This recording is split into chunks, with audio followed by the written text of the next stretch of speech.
the new TNN. Why was this man imitating golden-shoed Michael Johnson after last year's ASA event in Madison, Wisconsin?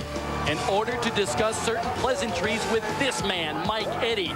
Until moments prior, Mr. St. Amant had been on his way to his second 2001 win. The sweet taste of victory, but a few short laps away. Mr. Eddy, however, determined that his was to be the checker and moved to make it so. Alas, the principles of physics applied, and Mr. St. Amant met with an untimely introduction to the third turn wall. Number 7 was out, number 11 took second, and a surprise Robbie Pyle in the number 63 was bequeathed the win. Perhaps, just perhaps, Gary was remembering that meeting with the double one after last week's run-in with the same car. Then, as well, the Columbus, Ohio native had been within a whisper of completing the 300-lap challenge at the head of the pack. Behind him was rookie and 5-time second-place finisher, number 11, David Stremme. Different paint scheme to be sure, but carrying a number etched into St. Amant's psyche. As with Madison a year ago, St. Amant's fate was sealed. Perhaps the frustration of watching 5 others take the checkered flag proved too much for Stremme. Perhaps it was, as the wags say, just racing. Regardless, the number 7 car found itself the target of the number 11 one more time with predictable results. For Stremme, the moment was ripe with reward. For St. Amant, surely it must have seemed as though he had been singled out for special attention by a specific integer, the number 11. For all of us, the circumstance created a perfect excuse to rerun some terrific crash footage.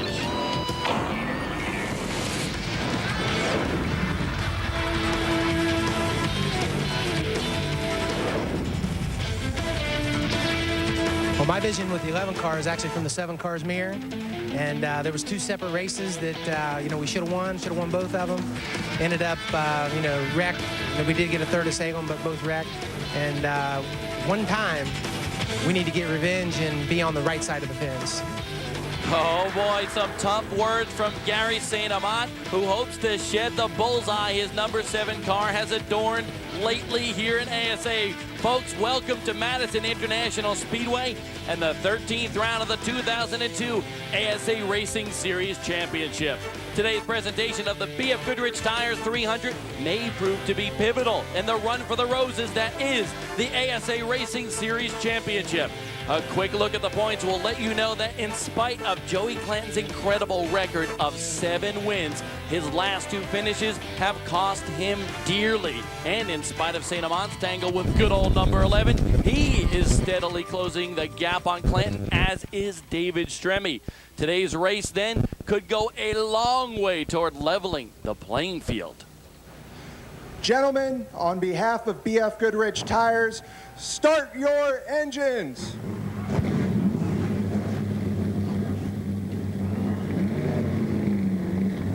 Hello everyone, I'm Bob Dillner, Jim Trado and Brian Till on pit road for us today. Up in the booth with me today will be Buddy Baker, and we'll bring you all the action. But right now, he is trackside to let us know the little intricacies of this half-mile oval. The Madison International Speedway, not only is it tough in the corner here, long straightaways, the racetrack is designed like a big paper clip. Hard on the brakes getting in on this 18-degree corner, but look how close they come to the end of pit road over here with the left front right against that wall. Somebody touches them, they're getting into that wall. That could be something today that would create a huge yellow flag. And buddy, we could see a lot of yellow flags today, but before we go green, let's introduce you to the drivers in the BF Goodrich Tires 300, the first 2 rows. Butch Miller, he has won at this racetrack before. Kevin Sawinski, Joey Clinton, and how about Kyle Busch? Good qualifying, but can he stay up there? For the 3rd time this season, rookie Kyle Busch is on the front row at the start of the race, but Kyle, they pay for where you finish. How do you plan on staying there and being there at the end? It's a hot day outside. This track's tough on brakes. Hopefully we can keep the brakes on this thing, get out front, stay in clean air. Starting 5th will be that number 7 car for Gary St. Amant. He won here 2 years ago. Rick Beebe starts 6th. Adam Andretti, one of the famous Andretti family members, brother of John. He starts in the top 10. And how about that? Danny Fredrickson and Doug Malik, the Wisconsinite, starts 10th. How about Jason Boyd? Where did this guy come from? A great run last week.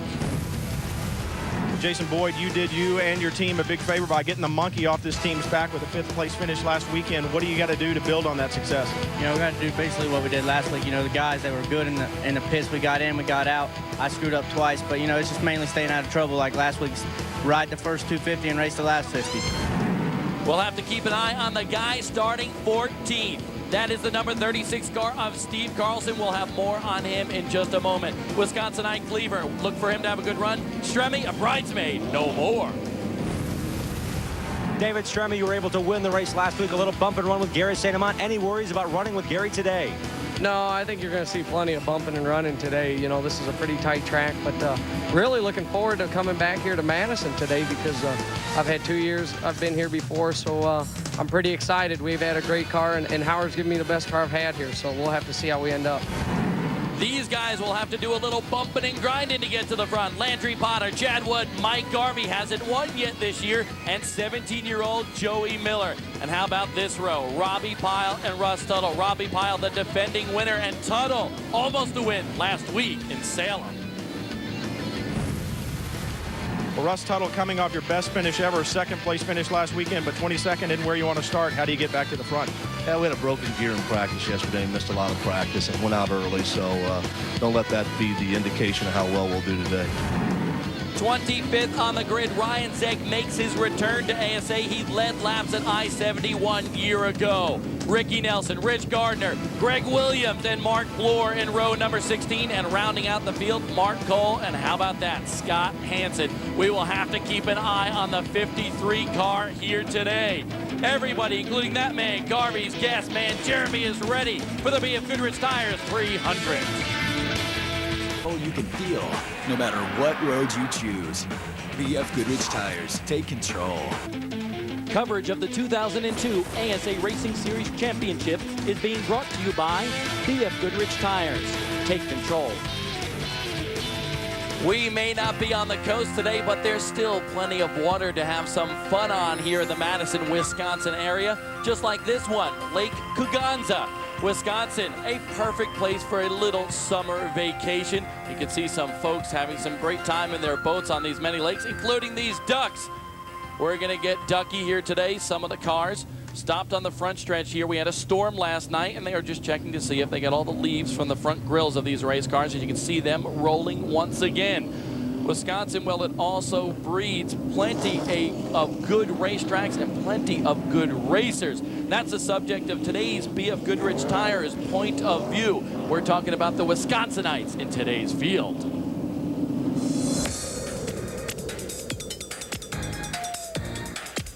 In Wisconsin, the name Wimmer is synonymous with great racing. It all started with Ron, the father. He was a great mechanic. Then Scott Wimmer, he goes into Busch Grand National, and now he's fixing to embark on a Winston Cup career. Chris Wimmer would have had many top fives this year had he not had mechanical problems. If Chris Wimmer gets over the problems he's having and runs the whole race, he'll win before the year's over. Jim Trado? Well, buddy, for West Salem, Wisconsin driver Steve Carlson, winning an ASA is not new to him. However, it's not been since 1997 he's won an ASA race. He has, however, come from 30th to 3rd in La Crosse, Wisconsin earlier this year. This being just his 5th start. Look for more of the same. He's a very experienced driver on Wisconsin short tracks. Brian Till. Chad Wood has not had the results he's wanted so far in 2002 with only one top 10 finish. But this is the race that they put on their calendar every year. It's only 15 minutes from home. So the Wood family racing team has brought 2 chassis to Madison this year. The familiar number 2 of Chad Wood and the number 42 of Adam Andretti, the younger brother of NASCAR driver John Andretti. Now, Chad has won here in other types of cars in the past, and Andretti certainly has the bloodlines. This could be a formidable team this weekend. Bob Dillner. Brian, this guy will be a formidable competitor at Madison today, and that's because Todd Cleaver and the boys call Madison home. They live just 20 minutes from this racetrack, and they are pretty big stars in this area. In fact, they made headlines in the local paper this week. He has won a track championship, and today I think ASA is going to get a little dose of some Cleaver fever. That's today's BFG POV. Well, Buddy Baker, we may be catching a little Carlson fever here today. Steve Carlson yesterday ran way out in Colorado, finished 8th in the NASCAR Remax race out there. He joins us today, and he's going to have to go to the back of the pack because he was not here for qualifying yesterday. And one of the most experienced short track drivers in the United States, so look for him to be up front before too long. A 7-time NASCAR Remax Challenge Series champion. Jim Trado, what do you got for us? Well, Scott Hansen has won here in an ASA race, but he didn't want to enter this weekend the way they had to. This past Friday, his team was testing with another driver at Memphis Motorsports Park in Tennessee. The car was crashed heavily. The rear end had to be completely replaced from pretty much the rear windshield to the tail. They also had to replace the right front suspension. A lot of damage on that race car. The crew, 4 guys, including Scott Hansen, worked through the night to get here just in time to qualify, and they're taking a provisional, so we'll see how he can march through because he does have experience here as well.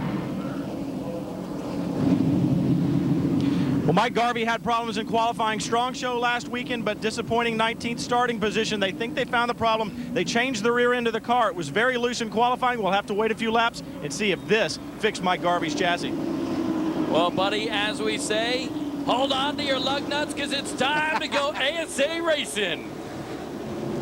And Kyle Busch just jumps right out there, gets in front of Butch Miller from the outside. He's done that 3 or 4 times this year. When he started in the second spot, just drives it down in the corner and takes the lead. Sawinski 4th in that Coca-Cola #1, a little loose coming off the corner, but Kyle Busch did exactly like he told us when we were talking to him in the starting grid. He said he's going to shoot out front and get the lead. And Joey Clanton in that yellow car trying to take second spot from Butch Miller already. Joey Clanton turning it up one more notch. Joey Clanton, 7 wins on the year for that Campfire USA team, but you know what? He hasn't won in a couple, and I think he's pretty eager to do so again. Yeah, and right now, a lot of these cars start with the air pressures down in the tires. They're a little bit squirrely first lap or two.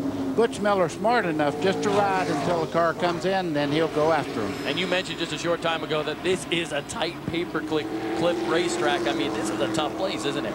Bob, as we found out this week, the brakes are running over 1,200 degrees on the entry into corners here, so look for brake problems on some of these guys before too long. Keeping the brakes on the car. We've talked to all these drivers and their crew chiefs, and they've told us that could be the biggest key today. Dion Deneau, the crew chief for the 04 car, Butch Miller, said Butch is a great guy at saving the brakes, as is Gary St. Amant. Kyle Busch, here comes Joey Clanton on his tail. Yeah, inches apart. You see Butch Miller's car washing up the racetrack. That's for long runs. He always sets his car up to be good on long runs, but the battle for the first place right now, Kyle Busch looks in the back and says, oh my, here comes Joey Clanton. He's going to put some heat on the guy right now. Joey has been so dominant here in ASA, that's got to be a scary sight to have that yellow and blue car coming up on your rear end. We have trouble down there in turn 4. As you see, as I was talking about, they run right against the wall coming off turn 3 into 4 there. That's a 16, the Conseco car for Russ Tuttle, a second place run at Salem. Disaster strikes for Russ Tuttle already here, and the 73 car of Gary Ziegler. Man, Russ Tuttle was on an emotional high coming off of Salem last week, and to have this happen in the opening laps, man, that's got to really crush him. You see Russ pulling away. He'll pull that Conseco Chevrolet down onto pit road. Glenn Allen and the boys will go to work on it. But you know what? We talked about brakes. There's a brake rotor trying to cool the tires. We'll be back in a moment here in Madison. 9 laps into the BF Goodrich tires, 300 at Madison International Speedway, and we are under caution because of that guy right there. Russ Tuttle involved in a little skirmish in turn number 4. You can see the guys working on that car, and you know what? Russ Tuttle has had a tough year here in ASA. Right from the opener at Lakeland, spinning around he goes, and a little jam up on the backstretch at USA International Speedway. And then an innocent victim. The 3rd race of the year, South Boston Speedway in Virginia, and out he goes again. And then boom, the big one. Over goes the Conseco car at Elko Speedway in Minnesota. Russ was a bit banged up after that one, a broken hand, a very, very sore back. He climbed out of that car, but you know what? He's a tough guy. And then bam, again, Ed Brown and he getting together at I-70 Speedway on June 22nd, and he was not happy. He says, take that, Ed Brown. Throws the water bottle at the number 60 car of Brown. But then it finally turned around for Russ Tuttle last week in Salem, Indiana. An incredible run. hugging his wife Sharon after the race. A second place finish. Russ, 1-2. Well, a win maybe just around the corner for Russ Tuttle. That was a win for him, believe me. Second place, and he drove the wheels off the car. Brian Till, what you got? Hey, it's hot down here, guys. The fans in the stands have coolers. The crews have coolers. Even some of the drivers have coolers in the car. They got to do whatever they can to stay cool. So what you'll find is some of the drivers have a small cooler beside them in the car. It's got ice and water in it, and they've got a fan that blows air over that ice and water through a hose, actually plugs into the side of their helmet. They breathe that cool air. Drivers like Gary St. Amant say it works for about 200 to 250 laps, but that's all they need. Keeps them fresh to go racing that last 50 laps. That's where these races are won and lost. Butch Miller back to fourth. Back to fourth. Kevin Sawinski just in front of him in the one car there. Had a great restart, moved all the way up to third. And there's Greg Stewart in the body balance 33 and Chris Wimmer in the Wisconsin Cheesecake 05 duking it out. Stewart's got the spot, and that puts him in the 8th spot. David Stremme starting to march his way through the field.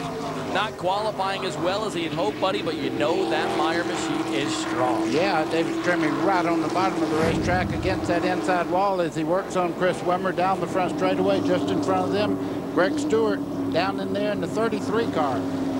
Stremme getting the monkey off his back at Salem, Indiana, and here we go, the battle for the lead, buddy. Clanton's on the inside. Clanton has the preferred line, the quicker way in the early goings here as the tires are getting great grip as the bottom part of the racetrack, and he just moves right around Kurt Busch there as they go along, and Sawinski just behind them. 3 cars almost made contact there. Wow, Busch trying to protect that groove, trying to get back on the low side to get back into second. Sawinski pressuring. Wow, Busch got loose and collected the car. Great move. You can see they're almost, the left side tires getting in the corner or almost in the grass as they go in there. Then they pull them back down to come off the corner. But look at Joey Clanton now, about 2 car lengths in just 1 lap there. He's got a great race car. You know, these guys in the Campfire USA team for Joey Clinton are used to winning. Won 7 times this year, haven't won. We told you they're eager. Bonsus told me this morning it's about time we get back to victory lane. He can definitely do it here today. Well, Kevin Sawinski, he's had a 2nd place here and a 3rd place, so he knows how to run up front also in that 1 car. He's working over the back of Kyle Busch also, trying to get in the 2nd spot. You know, we've seen Busch qualify oh so well here in ASA. He has sat on the front row a couple of times, but he has some trouble keeping that car up front. Well, I think, you know, he's just getting used to the ASA car. You have to run so fast through the corner because of the motor configuration that they use in ASA. You really have to have a lot of turn speed, and I think he's adapting to it very well. Steve Carlson and Scott Hansen, they said they were going to try to follow each other through this field. Scott Hansen has won here in ASA competition. Steve Carlson has 2 ASA wins to his credit. Should be interesting watching those 2 guys come from the back of the field. Carlson, as Jim Trado mentioned earlier in the year, did it at La Crosse twice. Actually came from the back of the field to finish 3rd. Yeah, and you're looking at the 53 there, Scott Hansen. He's a past winner here also, so he knows how to go to winner's circle, and he'll be very patient until he gets up near the front, then he turns it on. David Klein in that 31 car figures, heck, Scott Hansen knows how to get around this racetrack. I might as well try to follow. They go around the 60 of Ed Brown in that yellow and white car. Ed Brown usually running a red and white car, but that is his backup, and that's what he's running for the next couple of races. So a new paint scheme for the Ed Brown machine. But there's the Trop Arctic 36 for Steve Carlson and the 53 for Scott Hansen. Hansen only making his 2nd start, has 26 wins in ASA. Watching Ed Brown, his car is working very well also. Washing up just a little bit in the center part of the corner, not what you want here. How tough is it at this racetrack to work your way from the back to the front? Not too hard, but look at this battle for 2nd spot here. Kevin Sawinski almost got in, and that's his teammate, the guy that owns the whole team there, Miller. That's his son there, 17 years old in the 51, and you could see Sawinski wasting no time getting by him. Joey Miller started 20th, but made an unscheduled pit stop already in this race, so he's already behind the 8 ball. But there's Kyle Busch trying to pull up to the back bumper again, but here comes Sawinski on the inside, and Mark Cole is in the way there. Sawinski can't pull off the move. No, but you know one thing? Joey Clanton is not running away from these guys. They're staying right with him. Less than 2 car lengths back to 2nd place there, Kyle Busch. and Joey Clanton not getting around there quite as well as he was just a few laps back. Joey Clanton's got to be in the catbird seat, though, because with the brake temperatures the way they are, I would imagine out front is the best place to be. It is, because you have fresh air out there and it's blowing in the front of that car, and further back and the closer you run on people, the heat goes up on the brakes. There's the Cabela's #1 for Kevin Sawinski. JR's Garage, the 07 for Kyle Busch, and the leader, Joey Clanton. There's some of the crash parts. Hopefully these teams won't need to use them, but you never know here at Madison. Joey Clanton, Kyle Busch, Sawinski, Butch Miller, and Rick Beebe, the top 5. We'll be back in a moment here at Madison. Comfort with the Nautilus sleep system.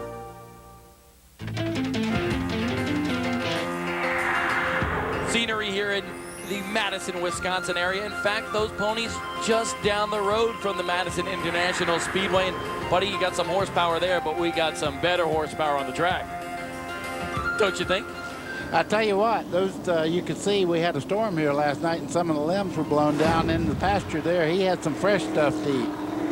There is Kevin Sawinski. He's got some ponies in that Cabela's #1, and he's in second. Second place, and Kevin Sawinski is just a master of keeping that car right on the bottom of the racetrack. Look at that, inches off that yellow line as he goes through the corner.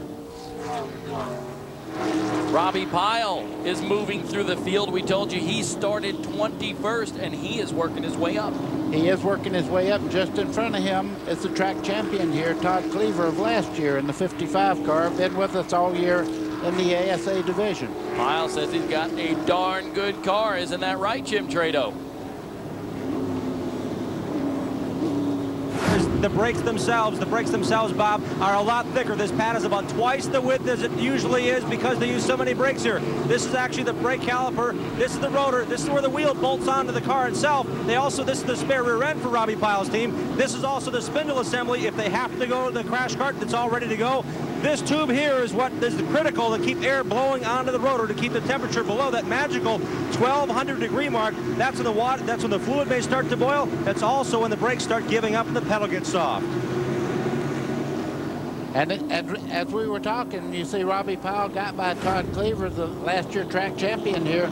He got a miserable qualifying yesterday, Robbie Pyle did, but has a better car for the race. Pyle said the car has been dynamite all weekend long here, but when he went out for qualifying, some leaves on the racetrack, and he said you can see a rooster tail coming up from the back end of the car. He was the first car on the track, and he is certainly showing that he does have a good car as he continues to work his way through the field. 14th. Todd Cleaver, though, the Madison International Speedway track champion. Buddy, as you mentioned, we had dinner with him at his Norris Tavern the other night.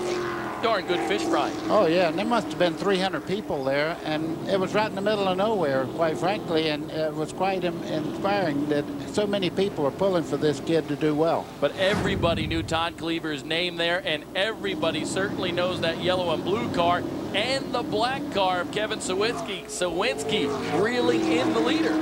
Joey Clanton right now may be conserving his brakes just a little bit. He's also dealing with lap traffic, as you can see right there, as he runs up on Miller, the 51 car, and Kevin Sawinski less than a car length back now. Brian Till. Bon Sus, as hot as it is and as tough as this track is, how long do you let Joey run hard out front? Well, right now we're just running a pretty good pace. If someone wants to come up and challenge us, we'll probably let him go. But he's not using the brakes right now. We got a caution right now. We'll see what happens. Wow, Joey Miller in the Great Clips 51. Some trouble for him right from the start of this race. Looks like he has a flat tire on that machine. The car has been pushing like a pig, and it's not getting any better for Joey. Yeah, and I was looking straight at it. He was trying to get the car down on the bottom, and Ricky Nelson there in the 76 got into the left rear quarter, and they both spun. Tough break for both Ricky and Joey. Joey has run very, very well here in ASA, and let's take a look at what happened here, buddy, between Miller and Ricky Nelson. See, going in the corner there, the 51 tries to get down, and Ricky Nelson gets right in the left rear quarter. Look at the 07 of Busch go to the outside. He almost collected him. Butch Miller went through the same hole. Busch and Butch just squeezing by there. Brian Till? Well, the biggest problem they've got is getting the jack underneath the 51 car with that tire being cut down. It took 4 guys to lift it up enough to get the jack. Now they're having problems with the jack. This is going to be a very, very costly stop. They're also checking alignment on the left front, buddy. You may be able to help us out with this a little bit. It seems like the car was handling so bad, they feel like they've got an alignment issue. Well, they may have too much toe out, or it's just not lined up the way they want it, and they're checking it to make sure it's not in, you know, and they're trying to set the front end where they can make it a little bit looser getting in the corner and stop that push. So Brian Benson on the left front of that car checking the toe in. Kevin Sawinski, though, he's running very well here, and he has run so well this year, has had trouble getting in the top 5 the last couple of races, and he is the focus of our ASA snapshot this week. Kevin Sawinski from Wisconsin. Kevin Sawinski was a dapper young man. This is him at the age of 1.5. Kind of a cute guy, don't you think there, buddy? Yeah, what happened? Kevin did all the things Wisconsinites do, fishing, hunting, but as a teenager, his love was wrestling. In fact, he was an all-star wrestler and made it to the state finals, Kevin Sawinski. But like a lot of Wisconsinites, after you're a teenager, he decided to go racing. And racing he did up here in the Madison, Wisconsin area. And you can see he had some tough times there because he's got a bent-up door on that number 65. But Kevin went on to be an all-star racer, and he continues to do that here in ASA. I'll tell you, I've watched him in the Craftsman Truck Series and everywhere else. He is a bona fide great driver. Jim Trado, what's up? Well, Landry Potter pitted under green because the car is boiling over brake fluid already. He ran out of brakes, ran in the back of another competitor, knocked off the hood pins to hold the hood down. So they're repairing the front nose piece, but more importantly, crew chief Don Dowds cannot get the job done because the fluid in the brake system on the 24 car of Landry Potter is already boiling over. There you go, brake problems already surfacing here, and we knew it was going to happen. Yeah, and when air goes through the cylinders, it does not make them activate, and they just don't work. And they get to boiling, you get all the air in there and no fluid. What can they do at this point? Well, you see, they have they really don't have a lot of blowers going to the brakes itself. There's Joey Miller on pit road. He continues to go laps down here at Madison International Speedway, but we got more action going to be cooking for you here at Madison when we return. That is all-star Jackman for the Campfire USA team of Joey Clanton Chanor, and he wants to say, hope you feel better, Dad. His dad in the hospital recently for a procedure, and we want to wish him well. And Chad is a dynamite Jackman for the leader, Joey Clanton. Those guys have lightning fast pit stops, and Joey's he's pretty quick on the racetrack too, isn't he? Pretty quick, but he has a guy just behind him, Kevin Sawinski, who is also very quick, just inches apart in the corner there as they exit turn 2 down the back straightaway. Kevin Sawinski has run ASA for many years. Joey Clanton's got 7 wins on the year. Kevin Sawinski only has 1. That's got to be pretty frustrating. You know Kevin Sawinski wants to win a bunch more here in the waning stages of this schedule. Yeah, and he's the 1997 ASA champion, so he knows how to do it. Look at Gary St. Amant, though, in the 7 car now, just behind Butch Miller. He's moved up through the crowd very well, also moving towards the front. That's the battle for 4th. Butch Miller in the ASI Limited 04 and Gary St. Amant in the AC Delco number 7, 4th and 5th. Jim Trado? Well, checking in with Butch Miller's pit. He started on the pole position but drifted back to 4th. I talked to his crew chief, Dion Deneau. He said, you know what, Jim? You know Butch. He's just kind of riding right now. They made very few changes this weekend and ran primarily yesterday in practice on very old tires. When it came to qualifying, new tires went on. Butch went to the front. So he's working on long runs, which may pay off for yet another win this year, Bob. And, Bob, look at this. The 7 last week and the 11 made contact.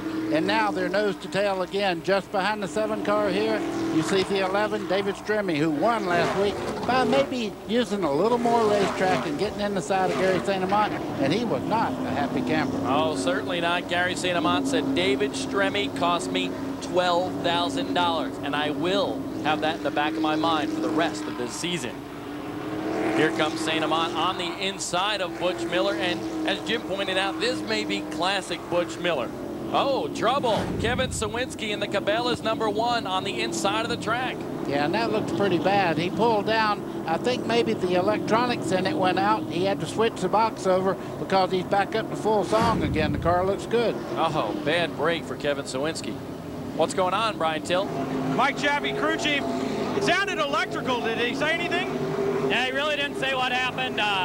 Shut off for a second. He was flipping switches and it came back on. Well, it sounds like one of those gremlins, guys. You never know where it's going to be. Flip the switches. Sometimes it works. Sometimes it doesn't. Well, you hit the nail on the head, buddy. Yeah, what you do, you have two ignitions in there, and if one goes out, you just switch over. It had quit running. He was down on the flat part of the racetrack when he flipped it over and went right back up to full song. Did not lose a lap, so if we have a caution, he will kind of get back up with the field, but that's going to be a long way to go. Yeah, but look at Kyle Busch now. He just inches off the back of Clanton, too. He stepped it up. Busch escaped that deal in turn number 4, narrowly escaping that accident. But Busch is closing in lap traffic on Joey Clanton. Yeah, and this is very impressive because usually Kyle Busch runs very well at the very first and then drops back because of loose conditions on the car. But if anything, he's a little bit better than Joey Clanton right now as he looks to the inside. Here we go. Busch on the inside of Joey Clanton. Joey says, not so fast, young kid. 17-year-old Kyle Busch in the 07 car. Still trying on the inside. Seems like he wants that lead again. Oh, you know it. I mean, when you're 17 years old and you're behind the guy that's won 7 times, you want to show him that you have the stuff. And look at this. He is closing in. And he told us at the beginning of the show he wants the lead. He wants to stay out there in fresh air, and he may get it. Joey Clanton may be getting past. No, he fights back on the outside, but Busch is right there. Jack Roush, get a big smile on your face. You have a lot of talent here. And when he gets on up, when he goes, he's going to go back into the Truck Series when he gets 18. Let me tell you, he's learning things in ASA that'll really apply to next year when he moves on. Kyle Busch has got it. He's back in the lead, back out front. And you know what? He started out front, too. The first 50 laps of ASA competition have been pretty interesting here at Madison. Butch Miller on the pole, Kyle Busch on the outside, but Busch gets the lead, and here comes Joey Clanton battling on the inside. Jammin' Joey will grab the lead from Kyle Busch, and he will have the lead until, well, just a couple of laps ago. Clanton in the lead. Ooh, Busch a little sideways there. We are looking at David Stremme marching his way through the field, battling with Greg Stewart, and then here comes Kevin Sawinski on the inside of Kyle Busch. Sawinski at that time grabs second. Robbie Pyle started 21st. He's moving through the field. There he passes Todd Cleaver for the 14th spot on the racetrack, and then, uh-oh, look out, we got trouble. Miller around, barely going by is Kyle Busch in that 07 car, and that is the first 50 laps of ASA competition here in Oregon, Wisconsin, Madison International Speedway. The top 4 right there, you see Gary St. Amant hanging tough there in the 3rd spot. Greg Stewart having a great run, as is Chris Wimmer and Adam Andretti, John's brother of Winston Cup fame. He's in the top 12 still. And Scott Hansen, who started dead last, all the way up to 16th already. Todd Cleaver way back there in the 21st spot. Thought he may be running a lot better than he is, but long way to go still. Ricky Nelson, 30th. And rounding out the field, Gary Ziegler, making his first ASA start this year. Kyle Busch has opened up about a 6 to 8 car length lead, as you see there. Clanton dropping back just a little bit. I can see this kid right now. I guarantee you he's got a ground all the way across because he is a fun-loving kid. And when you're a young kid, you just love to lead races, don't you? Oh, yeah. There's no place like first anyhow. I don't care if you're 105, you like to be out front. You know, Gary St. Amant hasn't won a race yet this year.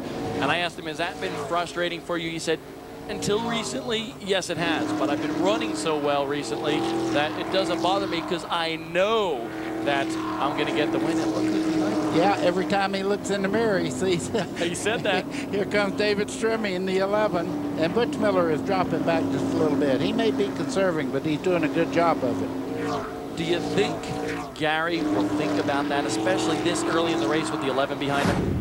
I think he knows that David Stremme is, every time I've looked down there this week, David Stremme's been talking to him. So they're good friends. That's what happens after a race. I mean, this kid had never won an ASA event, and he had to do everything he had to do. And he went in there, he got in the corner very hard, he washed up a little bit, he made barely contact. And St. Amant got up the wall, he bounced a little bit, really made him mad though. Yeah, he did. In fact, in Victory Lane, they shared some pleasantries, as our producer John Mullen would say. I asked Gary, I said, have you talked to David? He says, yeah, I've talked to him, but I've also been playing a little mind game with him. I've got him right where I want him, in my back pocket, because David knows that I'm not too happy. How about this? Steve Carlson's continuing to march his way through the Oh, and they get into Andretti there. Adam Andretti, they just give him a little nudge there. Steve Carlson does not wait very long when he gets in the corner. He got the left rear corner just a little bit, and you can see Scott Hansen in the 53, that yellow car. He went right along with him. He chucked him out of the way, and they just both moved right on by. 80 laps into this race. Steve Carlson already up to 13th. Scott Hansen now 14th. And Andretti is still running in the top 15, and that's a pretty good run for him. You see him battling with the 54, Brian said. Absolutely, showing a lot of class. I mean, this is his first ASA race, and he's doing a great job. But how about these two old cats? You like when I call them old cats? Is right. Or experienced That's cats, right. or whatever you want to say. They know how to do it. There's Scott Hansen right there, following just as he told everybody he was going to do. Steve Carlson to the front of the field, but it looks like he's losing a little ground on old Carlson right now. I was just saying, he better step it up a pace if he's going to stay with Steve Carlson.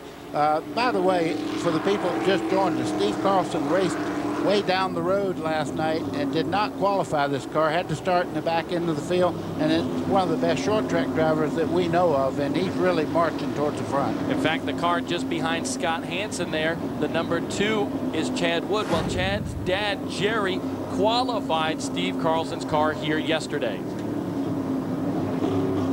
Adam Andretti in that 42 car, running pretty darn well with Pat Kelly, and here's that squabble again between the 36 and Andretti. Well, you see Carlson's right on the bottom of the racetrack, and Andretti's coming down trying to get to the bottom. Actually did not touch him. Andretti just got down in there so hard that the back end broke loose, and he had to go up the racetrack to catch it. A good bit of driving by both of those guys. Absolutely. Well, Carlson was really down as far as he could go, and I will tell you that Andretti did the right thing. Kyle Busch, still your leader of the BF Goodrich Tires 300. Will he stay there? We'll find out. 85 laps down. Busch is the leader, but look at Rick Beebe still in 7th. Jason Boyd in 8th. Another good run for that Johnny King team. We'll have more when we come back. Greg Williams, 20th here in Madison. We are in Wisconsin today. Smell their dairy air. Of course, Wisconsin, the dairy capital of the world, and also the home of some beautiful, beautiful scenery. Some rustic scenes right there here in Wisconsin. You like that, don't you? You're not. That was, of course, for our director, Gary Clem. He always uses that line when we come up here to Wisconsin and eat lots of cheese curds. Right now, no curding for Kyle Busch because he is in the lead. But you know what? Looks like Joey Clanton's catching him again. Well, they're in heavy traffic. You see Todd Cleaver there just in front of him. Contact there, as you see. That's Andretti around in the 42. Oh. Wow, Stremme just squeaks by that one as well as Adam Andretti goes around and around again on the racetrack. And the yellow flag flies, the caution for the 3rd time today during the BF Goodrich Tires 300. Andretti got down in the wet grass down there, and when he went back up on the racetrack, it just spun around again with all the buildup on the tires there. His father, Aldo, here this weekend. Good to see him. Andretti hoping to make some starts here in ASA 5 to be. Oh, there we go. That's Todd Cleaver with the Dayglow front on that number 55. He gets into Andretti there in the left rear corner and turned him around. All the leaders were just behind them. You can see the leaders taking this high line around the outside there as Andretti spins around. Cleaver continues on. That was the 2nd time Andretti's been in a close one, of course, before with Steve Carlson, now with Todd Cleaver on the racetrack, and this time he does go around and brings out the caution. I would say a lot of these guys are glad to see this caution. It'll give the brakes a little bit of time to cool off a little bit. Maybe some pit stops may be coming up now. Joey Clanton slowing on the backstretch. He and Russ Tuttle back there. I don't know, problem or not for Joey Clanton? I don't know. That's a strange thing to do. He looks like he's trying to get into the pits now, but the red flag was out as he started to come in. They're pushing that car. There's definitely something wrong. You can see Bon Suss, the crew chief, reaching inside the cockpit of the race car. Brian Till, what's going on? Boy, Bob, I don't know. He's got all kinds of fluid pouring out the back end of this thing. It looks like fuel, but obviously they haven't fueled it yet, so there's some type of problem. They're now going inside the cockpit. 2 weekends in a row they've had problems, guys. This is tough on his championship run. Boy, oh boy, I tell you, it looked like maybe the hose came off on the gas tank there, and they'll have to reattach it to the tank. That might have been the filler neck, you know, where it goes down in the tank, because there's definitely something coming out of the back. Bad break for Joey Clanton. He goes a lap down. Kyle Busch in. Jim Trado. Kyle Busch comes in for the left side tires. Crew Chief Jimmy Parker making that call. No real changes on the 07 for the Roush Racing Ford. A very simple change for left side tires. Again, this crew based out of Ohio, trying to pick up their first podium finish with this young driver down and away in 13.2 seconds. Pretty good pit stop for Kyle Busch. You can see him. David Stremme makes it off of pit road before Kyle Busch.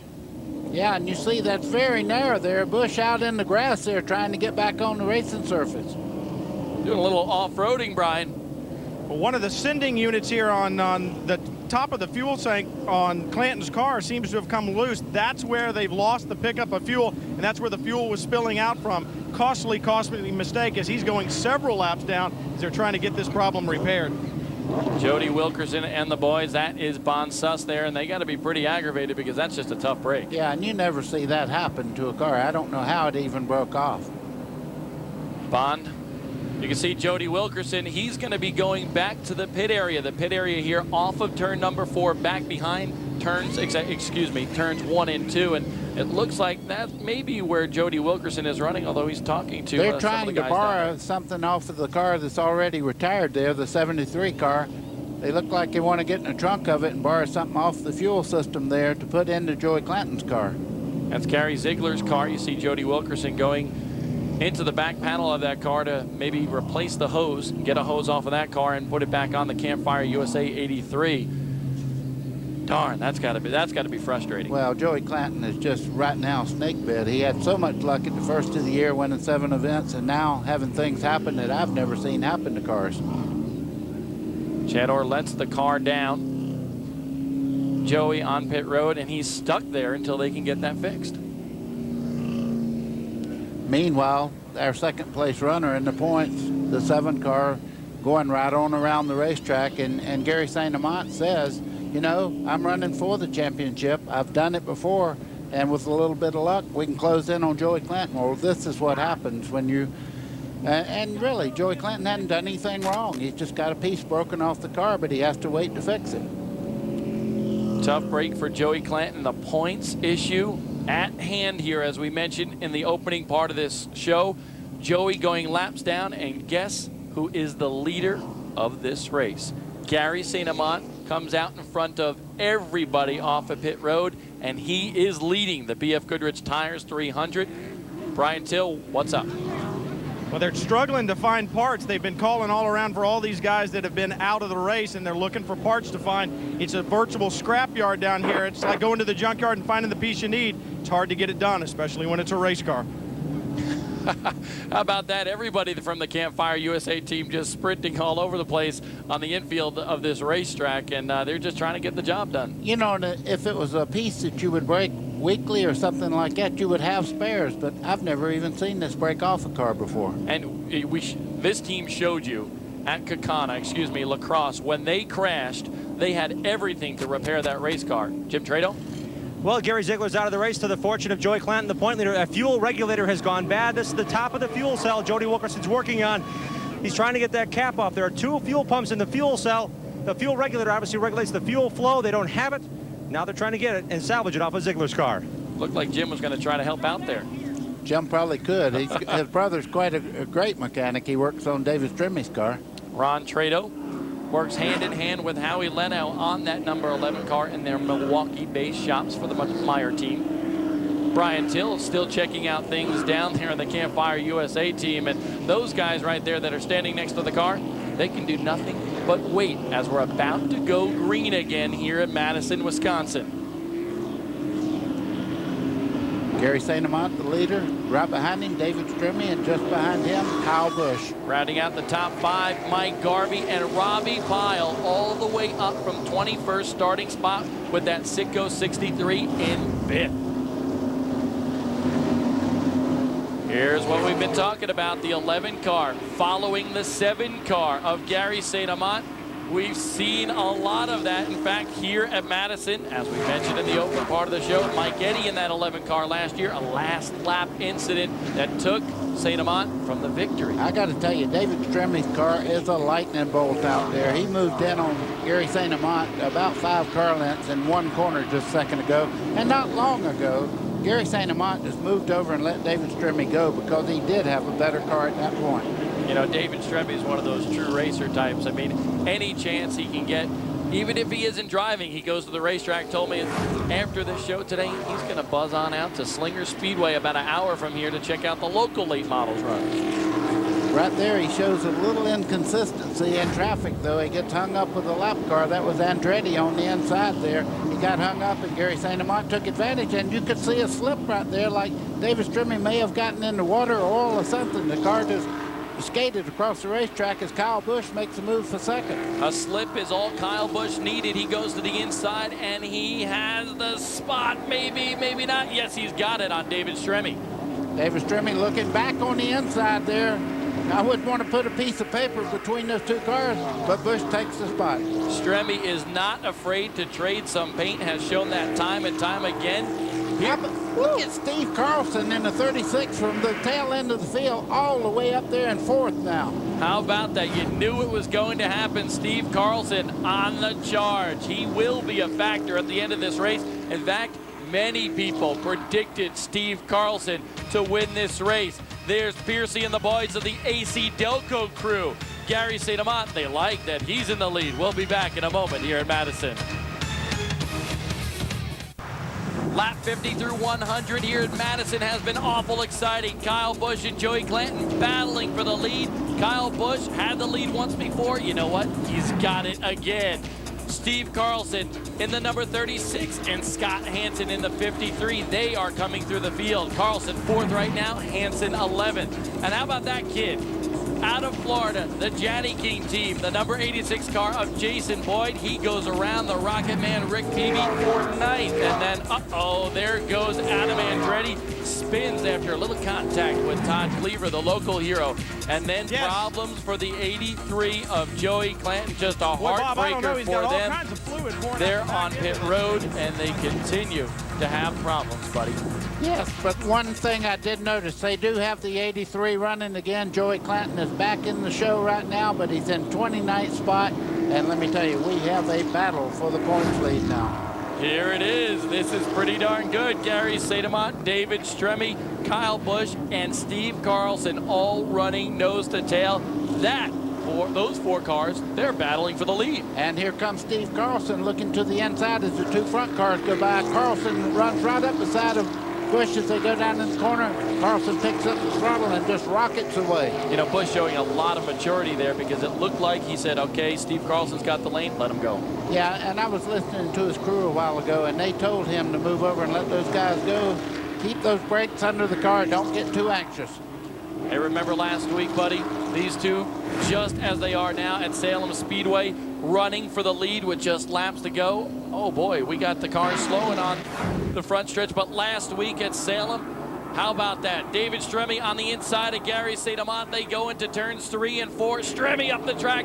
Doom! In the wall goes Gary St. Amant, and that was the outcome of the race. Stremme went on to win, and St. Amant finishes 3rd. Adam Andretti, one of the causes of this caution, he goes around again to bring out the 5th caution of the day here at Madison International Speedway. First ASA start, tough break for Adam Andretti. That right there is John Benke and the boys of the Phillips 66 crew for Steve Carlson. And after 128 laps, Steve Carlson is now 3rd and marching. He's going to be going after Gary St. Amant in a moment, ain't he? I tell you, we get no respect. Buddy Baker, Rodney Dangerfield, we'll be back.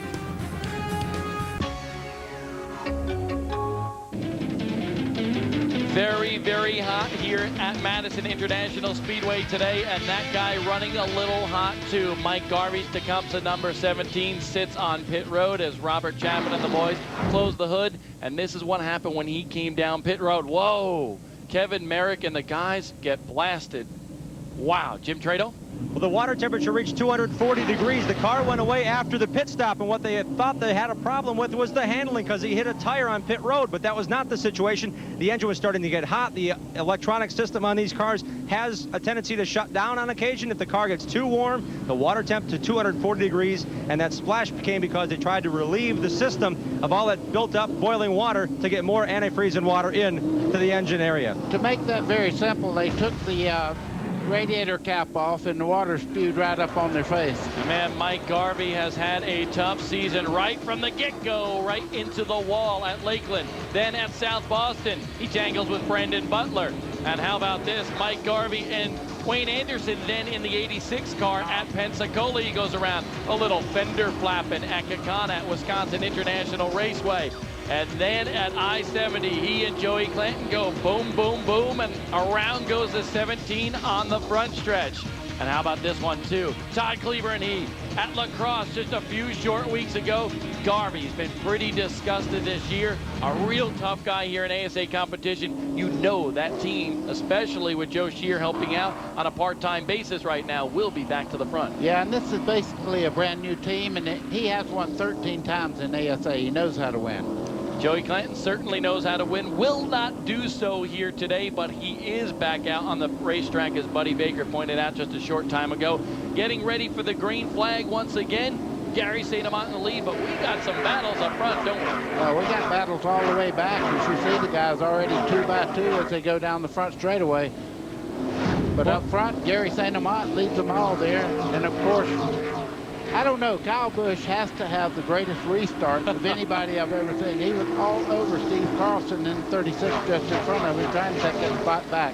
It's that youthful enthusiasm or the reflexes or something like that, isn't it? Well, he'll use them all because right behind him, Robbie Powell in the 63, who started way back in the field, had a horrible qualifying, has moved all the way up to 5th now. Buddy, we were just talking about that. Robbie Powell started 21st today. That's an incredible run for him. Oh, Busch very sideways right there. It's Robbie Powell got by him. I don't know what it is coming off turn 2 here.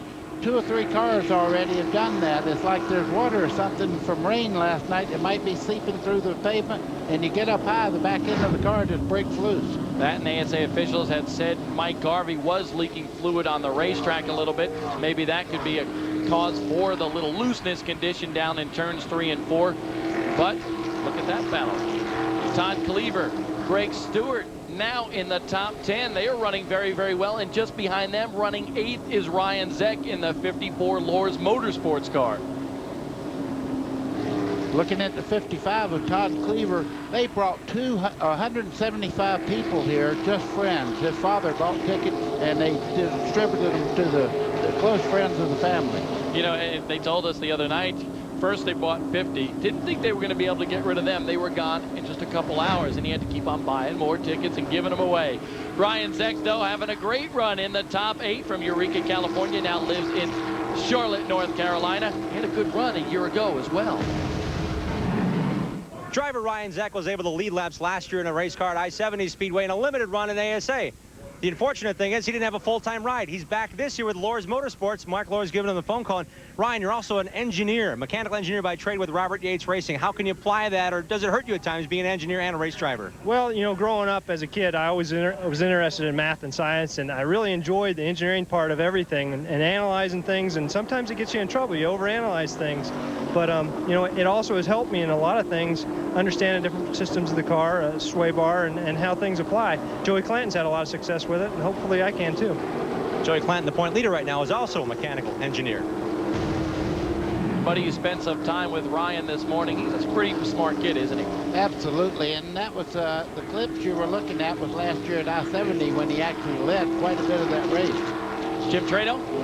Well, the Wood Brothers racing team from nearby Sun Prairie have got 2 cars almost simultaneously behind the wall. Chad Wood slowed on the front stretch. His car had broken throttle linkage. You're looking at the 42 of Adam Andretti. He also has a problem. It's overheating for Andretti. They're trying to replace the linkage, salvaging off yet another car behind the wall to get that throttle linkage right here on top of the engine replaced for Chad Wood.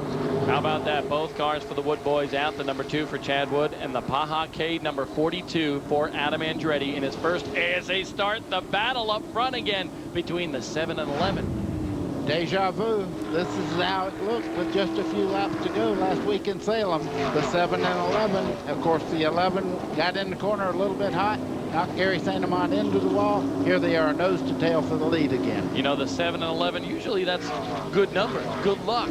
But for Gary St. Amant, it certainly hasn't proven to be. Oh, look out. They were inches away getting in the corner there. If Gary St. Amant had to check up any at all, they would have had contact getting in the corner. 146 laps out of 300. Oh, look at this. Ed Brown, a sandwich between Stremme and St. Amant, and St. Amant still got the lead, but that was a bold move by Stremme. Well, Stremme's a little bit quicker right now, and I know Gary St. Amant has to know that, but he cut all his momentum off when he had to dive low to get by that lap car. And right behind them still, our guy, Steve Carlson, just watching that fight behind Stremme and St. Amant, and I think he's content just to let those guys play right now. Well, and they're going to play a little bit, but Gary St. Amant's smart enough to realize he's in this points race now. I would say right now he's probably somewhere close to the lead in the points, and behind him is the 3rd place in points also. So these guys have to use their head a little bit. Steve Carlson don't care. He likes to win. And he is not running for points, so he is going for the lead. Halfway home, Tom Powell says, to leader Gary St. Amant, with David Stremme 2nd and Steve Carlson 3rd. And you know what that means, Buddy Baker? Gary St. Amant wins the BFG. Tires halfway their award. Gary St. Amant has led 46 laps in this race, and for the 3rd time this year, he wins a set of tires from BF Goodrich. Congratulations to Gary St. Amant and the entire Bud Gebbin team. Brian Till, what's up? Well, Jason Boyd, we said earlier that he had gotten the monkey off of his back and his team's back, and you were doing a great job, Jason, but it takes 300 laps around this place. What put you out? Yeah, you know, this Chevrolet Monte Carlo Janie King race team was running good. The guys got me in and out of the pits fast. We had a top 10 car. We were just kind of riding, trying to stay out of trouble, and the clutch went out and it started slipping. I thought maybe it was just spinning the tires at first. We come in and change left side tires, but the tires looked good and the clutch just went out in it. The heat today, you think that had anything to do with it? And how hard is it in the cockpit, as hot as it is? Oh, it's pretty hot out there right now. It wasn't as bad earlier, but then the sun come out and it's been pretty hot all day long. Well, I think hot's an understatement, guys. It's over 140 degrees in these cars. Well, 140 degrees. One guy that is hot is Steve Carlson in the 36 got by David Stremme. I noticed David Stremme's car slipping a little bit just a little while ago, and that red car just behind Stremme right there. Robbie Pila's come from 22nd all the way up to 5th.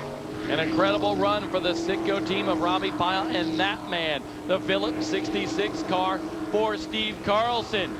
That car's dead there on pit road, but we got a lot of cars alive on the racetrack. We'll be back in Madison in a moment. We are in the rustic area of Wisconsin, but you know what? Green as far as the eye can see, even with a little bit of a drought in this area. Some beautiful scenery around this racetrack. And we see a beautiful battle shaping up for the top spots here. Gary St. Amant, your leader here during the BF Goodrich Tires 300. Steve Carlson, second. Check out where your favorite driver is running in the upper left-hand part of your screen with our live scoring. You can see Kevin Sawinski has moved back up to the 7th spot. Greg Stewart hanging tough in the 10th spot. And Doug Malik started in 10th. He is in the top 15. Jim Trado. Mike Garvey's behind the wall. Mike, it looks like the team's working feverishly to replace the radiator. What happened? Well, Jim, when we came into pitted right by Gary St. Amant. When they left the tire out. I hit a tire and drove the shroud back in the radiator, popped a hole in the radiator, and I'll tell you, it was a shame. This WJ Motorsports comes to Chevy Monte Carlo. It was running good. Made the adjustment on the pit stop there. Joe made a great call. The car was awesome. Just have to wait till next week. With the struggles Mike Garvey has had, he's going to lose valuable points. He was 7th coming into today. Bad luck for Mike Garvey. Do want to say a happy belated birthday to their daughter, Megan. Oh boy, here we go. Steve Carlson coming on strong, buddy. Driving the wheels off of that car and actually got it sideways, getting in the corner. He is not holding anything back. Gary St. Amant right now running a perfect line. It's going to be tough to get by him unless Gary says, okay, you're a little bit quicker. I don't want to tear the brakes off this car. Now Carlson looking to the outside. That is an old school racer trying the outside. Steve Carlson said the second group will come into this racetrack as we go along, and you know what? He's trying it now. You see most of the guys on the inside, but Steve Carlson doing it the hard way. And I'm looking at Gary St. Amant right now. He can run high, he can run low, and just using the car perfectly right now. Carlson will have to do something pretty special to get by the 7 car, Gary St. Amant. St. Amant and Carlson and David Stremme just going around the Conseco car, Russ Tuttle. Yeah, David Stremme right there, you could see the back of his car jump out just a little bit. I think right at the moment, the 11 car may be just a little bit loose. Stremme, though, is a wheeler. 5 second-place finishes and a victory. That's very nice to say for David Stremme and that Meyer team. There is the 63 Sitco car for Robbie Pyle. He won here 1 year ago when Mike Eddy and Gary St. Amant tangled last lap on the backstretch. You know what? Robbie Pyle still savors that victory to this day, but he also wants another one. Will it come today? We'll find out. 1 year ago at Madison International Speedway, Robbie Pyle pulled into victory lane for his first and to date only ASA win. Since then, he's been able to lead laps in ASA. He's also been able to score pole positions. But critics along pit road are saying, Robbie, you're not aggressive enough behind the wheel. How do you answer that? Well, I think first of all, you got to have a car that can handle that. And up to date, we've been struggling a little bit. But thanks to Hal and the guys in the crew, we've got a great race car. So I think you'll see some of that this weekend. As the season develops, we may see the Bear come out of the race car, which will bring the Bear out of Robbie Pyle. Well, we'll see if the Bear does come out. That's been the one knock on Robbie Pyle. He's not aggressive enough. And right at the moment, he's dropping back just a little bit. He made a real charge to the front, and he may have abused the brakes just a little bit or scrubbed the tires a little too hard, but he is dropping back just a hair now. We still got more pit stops to go here. We're expecting at least maybe 2 or 3 pit stops for each team here today because the tire wear can get pretty big here at Madison. There are the top 3, Gary St. Amant, the AC Delco number 7, Steve Carlson in the Trop Arctic number 36, and David Stremme in the Meyer machine, the number 11. The top 3 cars are kind of nose to tail out there, but a little bit more spread out, maybe a little bit of patience being played out here. Well, what you do, you make a big run like Carlson did. You use up things. You have to back off a little bit, let everything get cool again. Then you get after him again. 177 laps down here during the BF Goodrich tires. 300, and let's take a look from 100 to 150. Jody Wilkerson and the guys pretty frustrated, and so is Joey Clanton in the cockpit of that car as he sat on pit road with some problems with the fuel pickup on that race car. Gary St. Amant, the leader, battling with David Stremme as they did last week. And Mike Garvey in the number 17. Watch this. Oh, the crew gets smacked with some hot water and overheating problem for the Tecumseh number 17, and they are behind the wall. Steve Carlson, he is marching his way through the field after not qualifying in the car and having to start at the rear of the field. And check that out, buddy. We have a new leader. You see Gary St. Amant there. He's running in second place now. There goes Stremme and Carlson battling side by side. Carlson gets the spot on David Stremme, and that was some exciting racing here at Madison, but we're also seeing some pretty good racing. That man, Steve Carlson, the 7-time NASCAR REMAX champ, is out front. And he's got quite the commanding lead. I mean, he shot by Gary St. Amant, and he's just checked out. Let's take a look at how he got the lead. Buddy, take me through it. Right there, you can see a lap car in the center part. And I think Gary St. Amant gave him a lot of room coming off the corner. Carlson was wide open through that corner, made that move. You see Gary St. Amant looking back again, but right now Steve Carlson has checked out. Gary St. Amant very altruistic in that move. Let Steve Carlson go. Carlson made a good move, but Gary St. Amant certainly let him go, and that was very altruistic of him. Butch Miller running 5th. Todd Cleaver, the local man, in 10th. Pat Kelly, a pretty good run for him in 11th. Rick Beebe has fallen back to the 15th spot. David Klein in 16th. And J.C. Beatty Jr. in 20th. Some good racing, and we got a lot more to go with just over 100 laps remaining, buddy.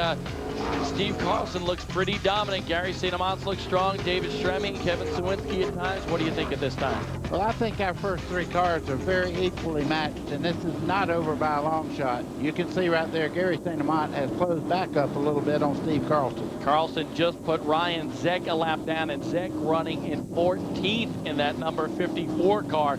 That just shows you how strong Steve Carlson is, putting the 14th place guy on this racetrack a lap down. That's pretty impressive. John Benke and the boys hoping for a win. Steve Carlson hasn't won in a while here in ASA, but he does have 2 wins to his credit. St. Amant hasn't won yet this year, and he wants it too. We'll be back in a moment. It's for the way we live. 93 degrees is the temperature, the heat index of 105. Steve Carlson, it ain't bothering him, is it, buddy? No, he's handling very, very well. Right on the bottom of the racetrack. Chris Wimmer goes down another lap as he goes by on the inside. You just saw some of the crowd there. I think the heat is taking its toll on some of the crowd here, because this was a packed house when it started. Those folks down there sweating. I think they're going to get a cool one back at the concession stands. Not a bad idea, I'll tell you that. It's 105 heat index, but the humidity almost 100% also. Brian Till? John Benke, what a performance from last to first. How does that happen? Steve's a good driver. We got this Phillips Arctic 66 structural transport Ford moving up front. I hope we can stay up there. It's a little bit of race left. Well, the question is, after that run, how much of the car do you use up getting there? Really not too bad. Right now, I think we'll be all right. Well, they seem to be pretty confident down here, Jim Trado.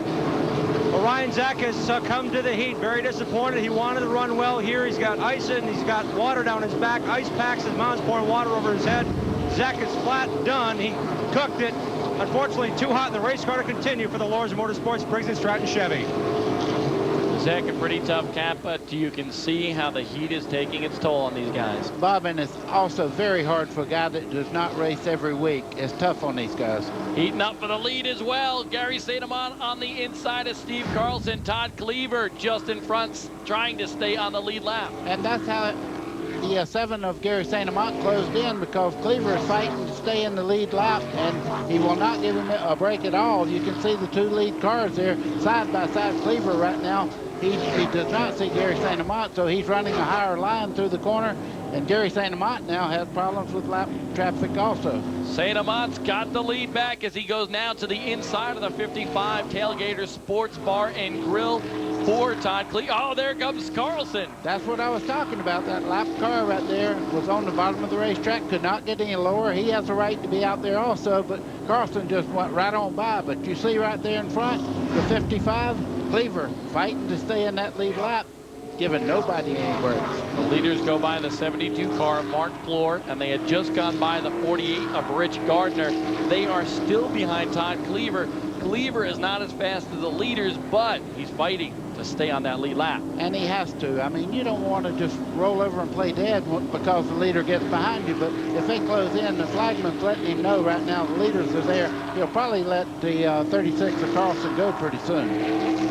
The Phillips 66 car for Phillips 66, number 36 for Steve Carlson. Let's take a look at that fight for the lead once again. St. Amant on the inside. Buddy, this is pretty interesting. Well, right there, Gary St. Amant gets the edge as they come out of the corner. It looks like he has gotten the lead back again, but you see just in front of him, the car with the fender flapping around there, that's Gardner, and he just, he had to back off. The 7 car, Gary St. Amant. Carlson, though, back at full speed here. Now the top trio puts Todd Cleaver a lap down. The local hero, tough break for him, but he is still running fairly well in the 11th spot already. Only 10 guys on the lead lap here during the BF Goodrich Tires 300. Yeah, and I tell you, from here out is when the heat really works on these drivers. You're very uncomfortable, your hands are burning, the back of the seat's real hot.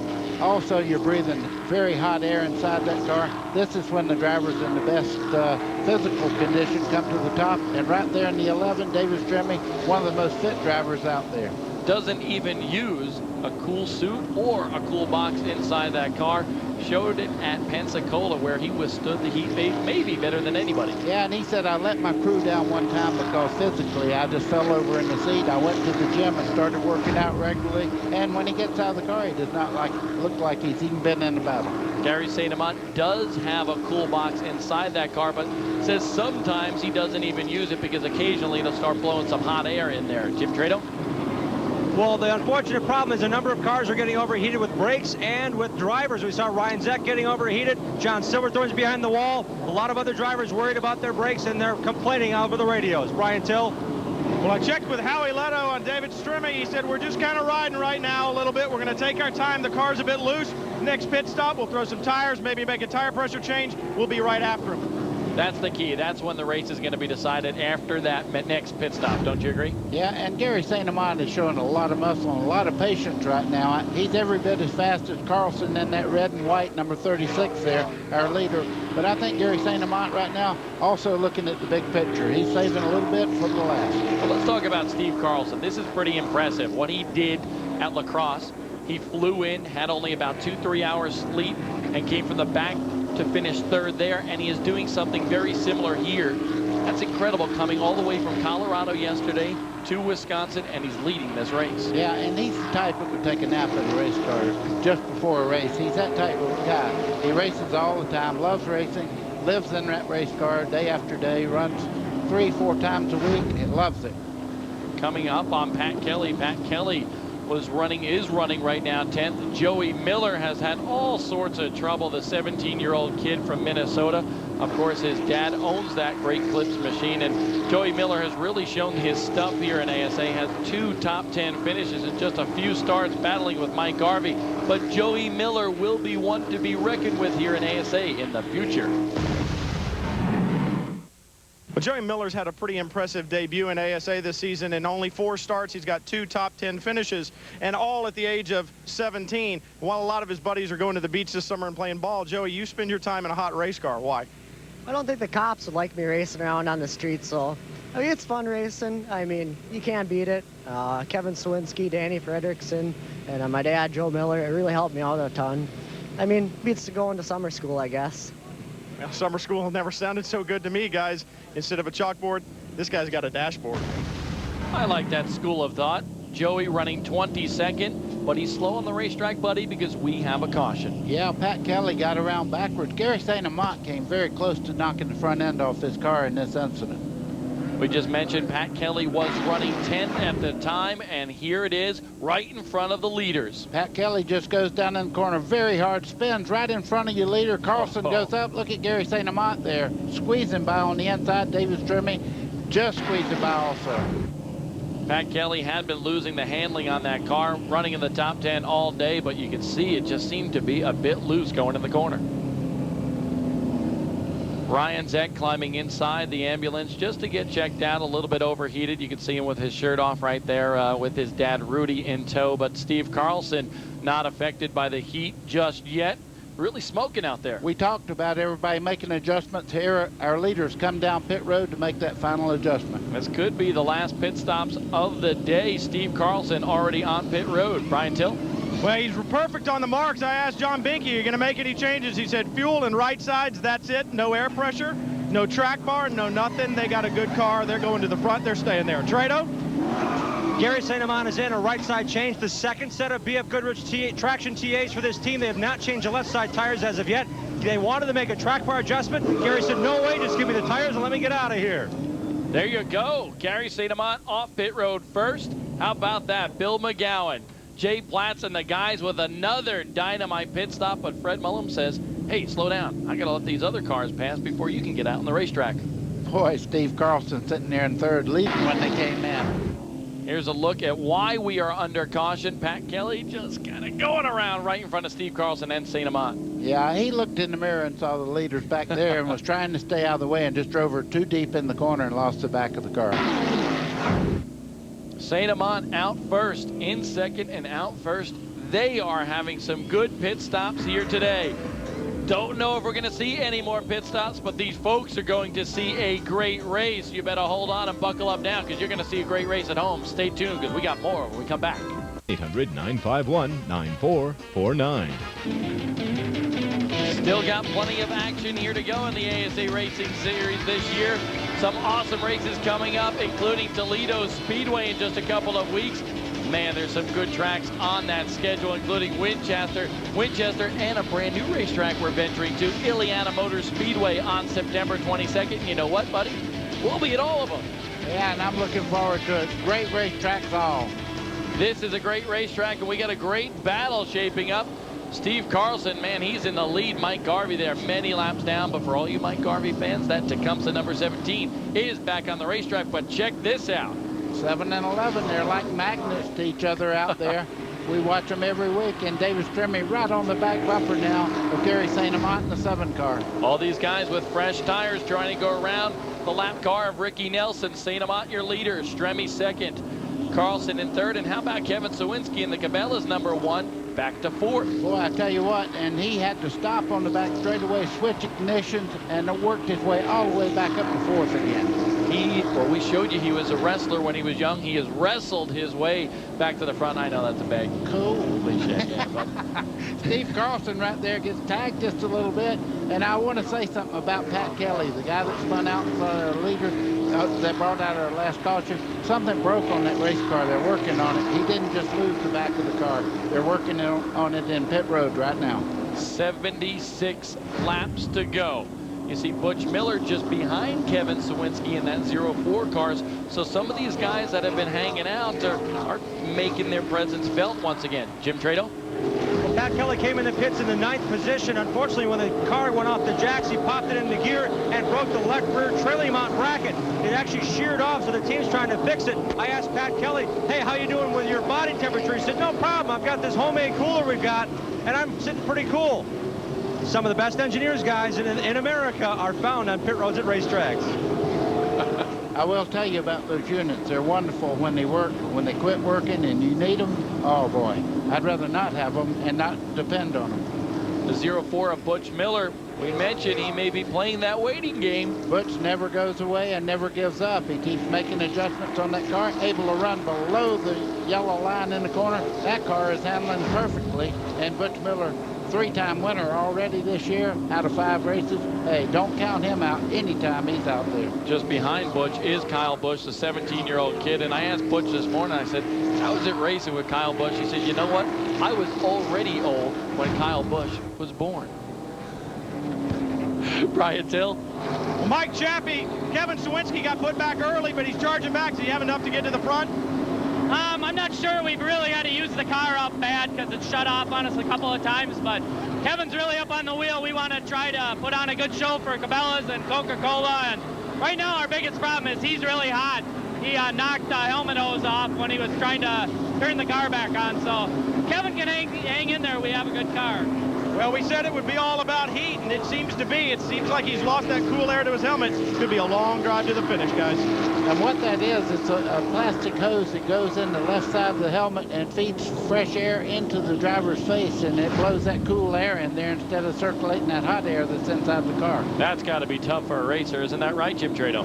Well, unfortunately, it's been a tough day for the Lefebvre Racing Country Joe Holmes team because both Kevin Sawinski and Dan Fredrickson of the 1 and 21 cars have had the same problem. The ignition shut off on Fredrickson. He coasted down pit road. It took a number of laps where Sawinski lucked out, and he was able to switch ignition boxes to stay on the lead lap and on the racetrack. So both of those teams struggling what could be heating, too much heat coming into the engine compartment and affecting the electronic components, So it may be a situation where under the engine is getting too hot.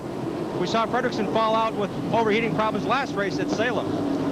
Bob, we're fixing to see a war right here. Steve Carlson just inches away from Gary St. Amant now, trying that outside, inside. A little bump maybe here before too long, but the 36 is Steve Carlson right at the moment, the fastest car out there. I was going to say, all this talk about heat, one guy that is awful hot certainly is Steve Carlson, because he is cooking out there. The top 5 guys have closed in. They're running nose to tail. So, we got a spin in the 4th turn. That's Ed Brown. He goes around to bring out the 7th caution of the day. Ed Brown and that yellow and white number 60. Tough break for Ed Brown, but you know what? Tom Powell waves the yellow flag, but we're going to go green again. 235 laps down. The battle for the lead and the win coming up next. Motor Speedway. 150 through 200. Check this out. Butch Miller to the inside of Kyle Busch. That is for the 5th spot, Butch Miller. Look out, because he could be strong at the end of this race. Steve Carlson has been strong all race long. He goes by Gary St. Amant. Rich Gardner also involved in that one. Gary St. Amant tries to battle back and does so. Ryan Zeck succumbs to the heat here. 93 degrees out. Buddy Baker mentioned 105 heat index. Here comes Gary St. Amant back on the inside. He goes to the inside of Steve Carlson and takes the lead once again with Todd Cleaver going a lap down. And then Steve Carlson tries to battle back, but Gary St. Amant's got it. Nope, here comes Steve Carlson on the outside. He gets the lead. That's how good the racing has been here. And that was 150 through 200. Here's where some of your favorite drivers are running. Kevin Sawinski in the 4th spot. We've mentioned the top 4 numerous times. Kyle Busch 6, Robbie Pyle back to 7th. Scott Hansen, a pretty good day from the back of the field in 8th. Greg Stewart in the body balance car having a great run.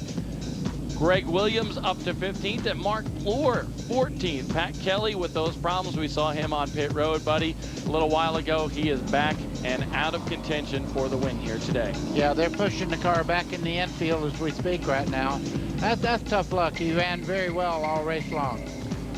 You know, you got to ask yourself a question here. With how hot it is, running laps under caution, doesn't that engine get pretty hot? It does, and all the cars are running around there, and there's no circulation of air really going through the radiator to cool it down, and they will run hot. That headless driver right there is Ed Brown. There he is. Ed looking like trying to get a little shade underneath one of those tents, drinking some water. But Gary St. Amant mentioned that he was trying to pull down for the pace car and say, hey, speed up, because the faster they go, the better it is to cool these engines. Yeah, and also you get more air in these brake ducts, like right on the front of that car right there. That's what blows back on the brakes to cool them. Interesting move for Greg Stewart to be on pit road. Jim Trado. Well, Greg Stewart came down. Gary St. Amant did not, but this could be a huge swing for you guys. Do you think you have anything with Steve Carlson with as strong as he ran today? Steve's looking real good right now. You know, I don't know how long Steve can do that. You know, he's definitely shifting, and he gets by us, he's going to be real tough to pass. I don't think that Gary's going to move over, but I don't think he'll fight him a whole lot. So it's like you said, it's a big point day, and we'll keep that in mind. With Joey not running as well, you guys could escape here with a point lead in the series. You're going to let Steve Carlson go if he pressures you? Definitely. You know, well, you know, we ain't going to move over, but he gets in there, he gets a position, we're definitely going to let him have it. Bill, I have to ask you, last year, you guys told Mike Eddy's crew, hey, if he wants a lane, Gary will give it to him. You still made contact. What are your thoughts about Steve Carlson? Potentially the same thing happening this year. Steve's a veteran driver. You know, I feel real confident. I'm sure Gary feels confident that there shouldn't be a problem. I'm pretty sure he'll race his square. We feel pretty good about that. Brian Till? Well, I talked to the guys down here in Carlson's pit. They said that we're a bit tight right now. Well, guys, what we haven't been able to see probably well on television, we had some cloud cover that blew in, and when that did, it cooled the track off. That made their car a little bit tight. What they want is for the sun to come back out, the clouds to go away. If the racetrack gets hot, Carlson's guys say he's going to the front. You know, Bill McGowan brought up a good point, buddy, we haven't spoken too much about, and that is shifting here on this half-mile oval. Steve Carlson is. Gary St. Amant said he is not, and that could be a factor here. Absolutely, and what they're talking about is shifting down, getting in the corner, using about half the straightaway and pulling back, and they use the road racing transmission, and it keeps the RPMs up on these tight corners. Jim Hahn inside that ASA Racing Series pace car. He looks pretty sporty in there. He leads the field. Gary St. Amant, Steve Carlson in tow. And you know what? You can win that pace car by going to Meyer.com. The pace car giveaway at the end of the season. Somebody that goes to that website and registers is going to win that car. And that's a fine car. It's got a lot of grunt, too. I've been in it. It'll move. Yeah, Jim Hahn certainly gets around the track pretty well inside that Pontiac Grand Prix. Right now, he's pointing to Tom Powell in the flag stand, and Tom Powell says, you know what? 1 lap to go, and we're going green once again. Now, let's set the deal for you here. 244 laps complete. Gary St. Amant in the lead. Looks like Steve Carlson has the better car, but David Stremme also in there. Who knows what's going to happen, Jim Trado? Well, an interesting point. Gary St. Amant pitted twice for right side tires. Kyle Busch, who led the race early, actually came in and changed left side tires the first time, and it bit him. We'll see if the left side tires may last for Gary St. Amant, or that may be the critical issue with Kyle Busch now, perhaps making the charge through the field of a late going here. There we go. The green flag flies. 245 laps down, and you know what? Let's get back to this shifting thing once again, as we can see. Oh, here comes Steve Carlson on the inside, shifts it down into third and up to fourth and into the turn. Looks like he may have it. Gary St. Amant in the 7 car fights back as they come off the corner side by side down the front straightaway. It's not over yet. Wow, what a restart by Steve Carlson. Could that have to do anything with the fact that he's shifting? And you can see right there, Steve Carlson now has enough lead to pull over and take that first place away from Gary St. Amant. Gary St. Amant, how does he feel about Steve Carlson? He told you earlier in the week, if I put anybody in my car, if I ever was ready to retire, it would be Steve Carlson. That's what he thinks of this guy leading the race right now. Both those guys just champions in their own right. Gary St. Amant has won 2 championships here in ASA.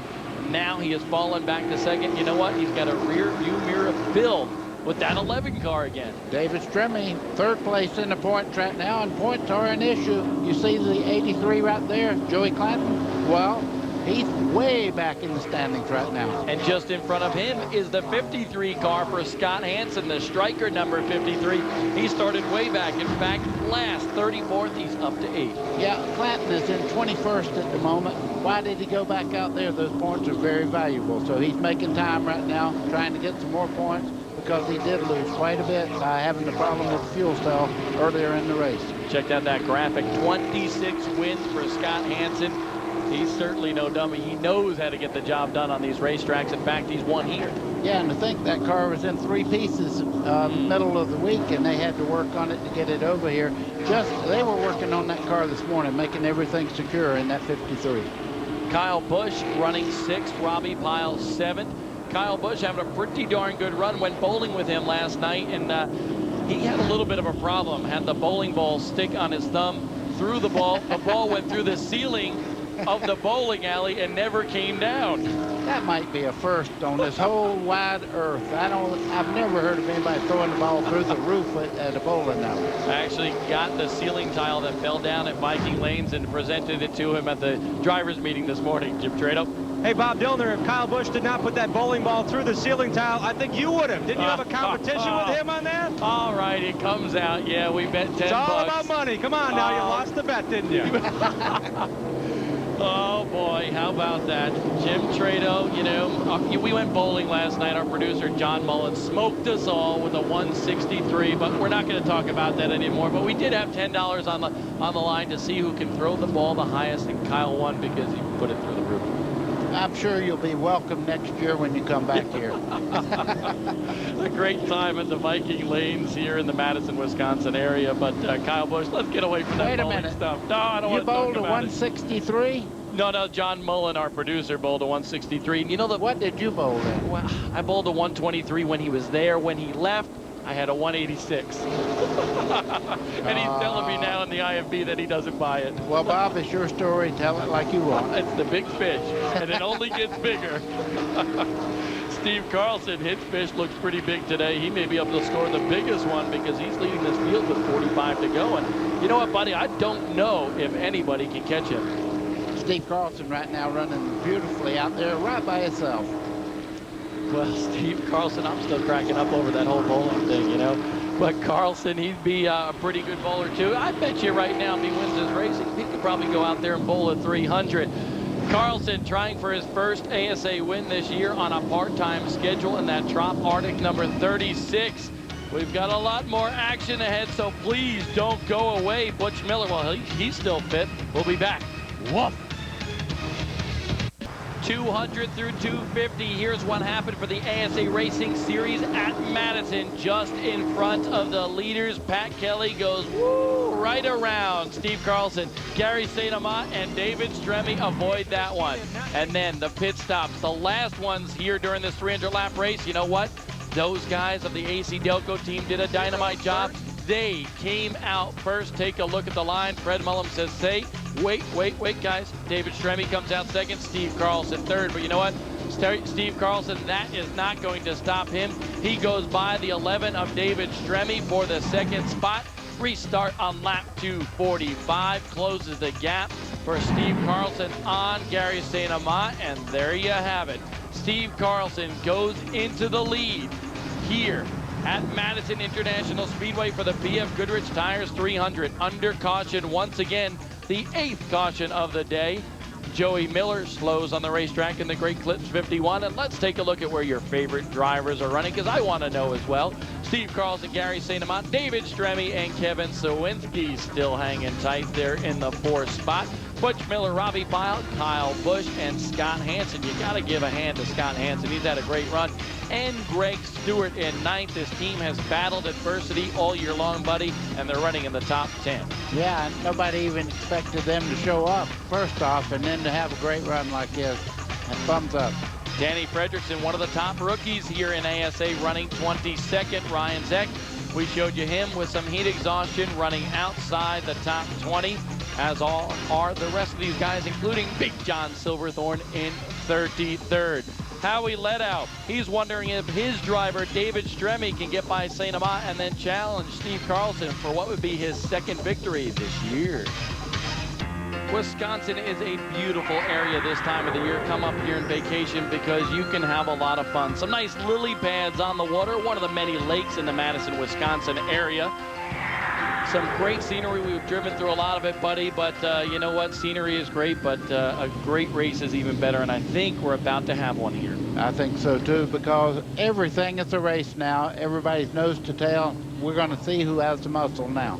Greg Stewart in that body balance car, the number 33, has had a dynamite run, but you know what? He's had a tough run this year, has been involved in all sorts of stuff, and let's take a look at some of that stuff.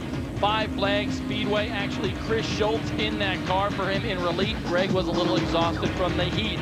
And then at Hawkeye Downs, boom, into the wall after a little contact with Russ Tuttle. Check that out. Greg Stewart spins. Oh, no, he gathers it back up, and Big John Silverthorne spins right behind him at Berlin. At Elko Speedway, again, he goes around. Just shows you what a tough year it has been for Greg Stewart. And then at Salem Speedway 1 week ago, running very, very well, goes around again after an overheating problem on the front stretch. But today, Mark Cole, well, he's just feeding into the pit area. There's Greg Stewart, though. Greg Stewart having a great run, and it's good to see Wade Stewart, Eddie Stanley, the crew chief, and the boys of that body balance team having a good run. Danny Fredrickson, on the other hand, not having a great run here in the Great Clips machine. No, and back into the pits again to make some adjustments, and right back out on the racetrack. Is that clear my voice? Yeah, that last thing with Greg Stewart, you know what that looked like? What? A tryout for Joey Chitwood. Yeah. I mean, really. Well, let's check this out. Danny Fredrickson says, boom, Reed Sorensen, get out of my way. He's had a pretty interesting year as well. Good runs, but he's gotten into a couple of people, little skirmishes with David Hull there in South Boston. And then Pat Kelly, well, he says, you know what, Dan, I'm going to hit you a little bit. Send you around at I-70. Danny Fredrickson having a pretty good year. Gets into it with Gary St. Amant at Kakana. And then how about that? Also at Kakana. Ooh, trying to avoid going a lap down, tangled with his teammate who went on to win the race. Of course, Kevin Sawinski in that Texas Roadhouse won at that time at that race. Yeah, there's times that you feel like you hit everything but the lottery when you have a bad day. And Dan started out the year with many of the top 5s and was really doing well. And all of a sudden, bad luck started happening to him. But that graphic was very interesting. 99.8% of the laps completed this year. That is pretty good. Russ Tuttle without a hood as he comes around here. 25 laps to go, and here's why we are under caution. Joey Miller around. Oh, just gets J.C. Beatty. J.C. Beatty in the 09 car tried to avoid him. He cuts low right here, and you see right, oh, just did get him in the right side. And it's pretty wet down there on that infield. Rained very heavily here at times yesterday, and Joey Miller told me before the race he likes to be called Joey Chitwood, doing his own little Chitwood show there in the latter stages of this race. 25 laps to go, and here we go again. The green flag, Gary St. Amant trying to close in. Russ Tuttle, the slow car on the inside, but Tom Powell says, go get him, boys. Gary St. Amant dropped back a couple of car lengths in anticipated start, and you can see right there it paid off, but he slides out just a little bit. Kevin Sawinski, David Stremme make contact down the back straightaway. Carlson slows. St. Amant is able to slow. Stremme gets into St. Amant, and then Sawinski gets into Stremme. We have some bump and grind here at Madison. 25 to go, no holes barred now.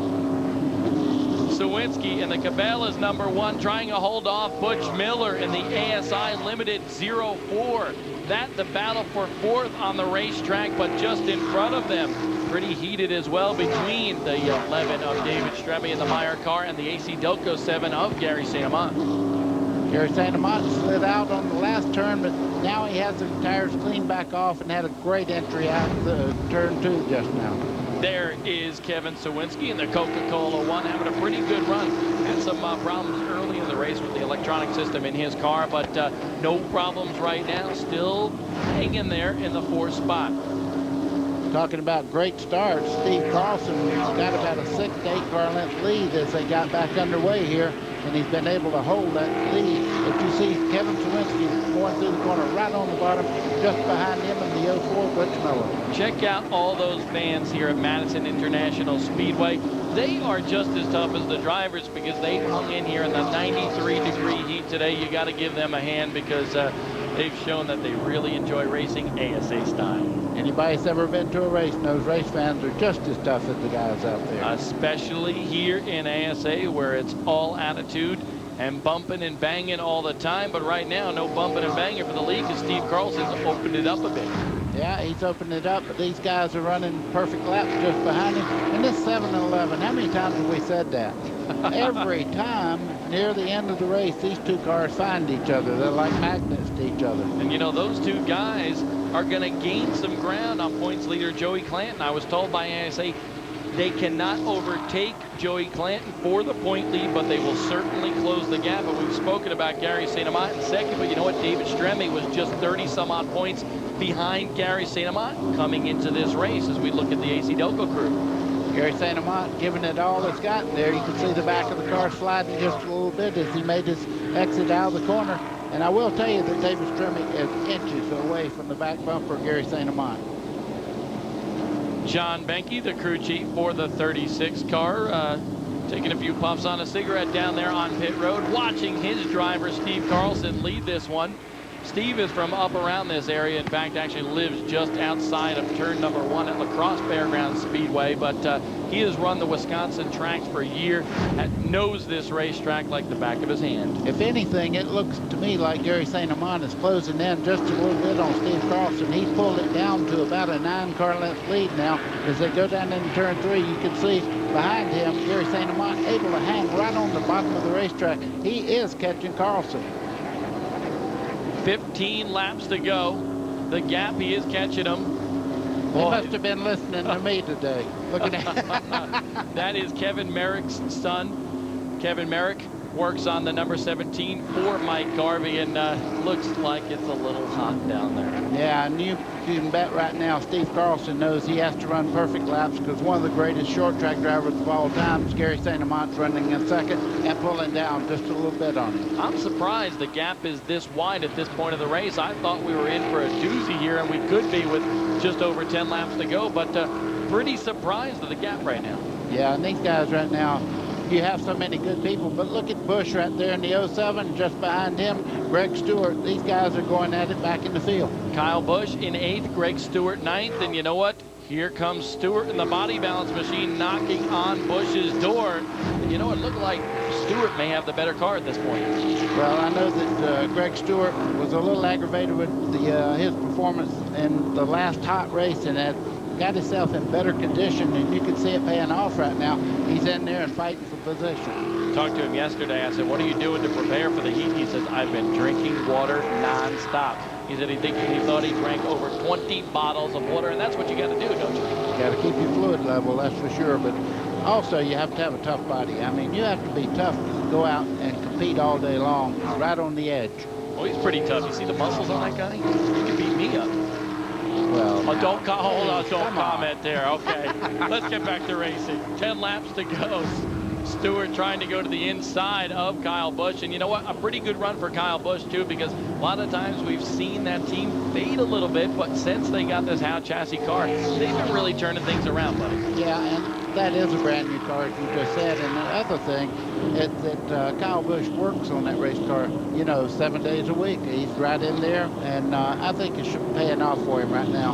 I'm sure as he moves around in different divisions, he'll always say that ASA was very instrumental to everything that he does. He says he will admit it's the toughest thing he's ever driven. He's driven late models and Legends cars and the Truck Series. He said driving this is tougher than driving anything he's ever done before. Well, I can tell you, I've drove them, and you have to really hustle these cars through the corners. It's a tough business. 6 laps to go.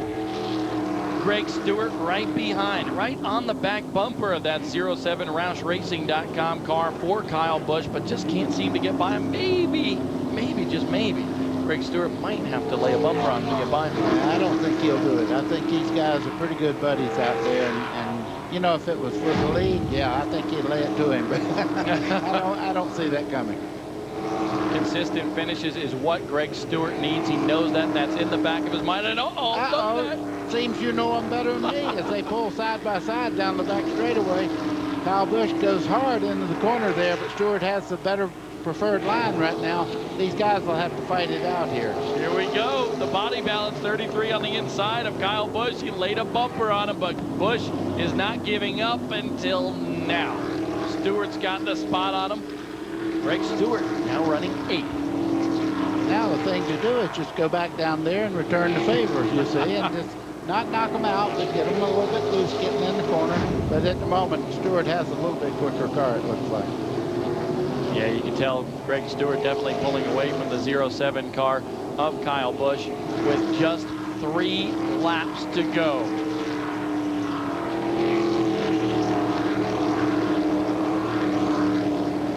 You see the cars very strung out. The leader, Steve Carlson, going for the win. He has been untouchable from coming from the back of the pack. Tom Powell says one more time around, and Steve Carlson will be the victor. They're already smiling. Steve Carlson comes off turn 2, smooth as could be, out against the wall, down into turn 3, smooth as ever, picks the throttle up, comes towards turn 4. Steve Carlson, the Wisconsinite, wins here in Madison, in his home state. Congratulations to the entire Trop Arctic team as Gary St. Amant finishes 2nd, Brian. John Binky, a huge celebration down here. What's it feel like to start a car dead last and have him come all the way through to win? Totally awesome. I didn't know how much we had left at the end, but we were pulling them. Good job. Great deal by everybody. Yeah, it's certainly a team effort down here. It always takes a team effort to win, but this was a spectacular one. How about that? Steve Carlson wins here in Madison, Wisconsin. The crew awful happy. They deserve this race. An incredible feat coming from the back of the pack. We will talk to that guy who uses the open face helmet when we come back here in Madison. Hundreds. Call Progressive today. Steve Carlson wins at Madison International Speedway, down to victory circle. Climbing out of the car, the Trop Arctic Ford is the winner, Steve Carlson. He won 2 races in what was a Rookie of the Year championship run in 1997. Steve, welcome back to Victory Lane and ASA. Awesome crew, awesome car owner, great sponsors, Trop Arctic Motor Oil. I have to thank Don for letting me drive this car, and John for working on it. He works on this thing all week long, and it's a perfect race car. And all the crew, good pit stops.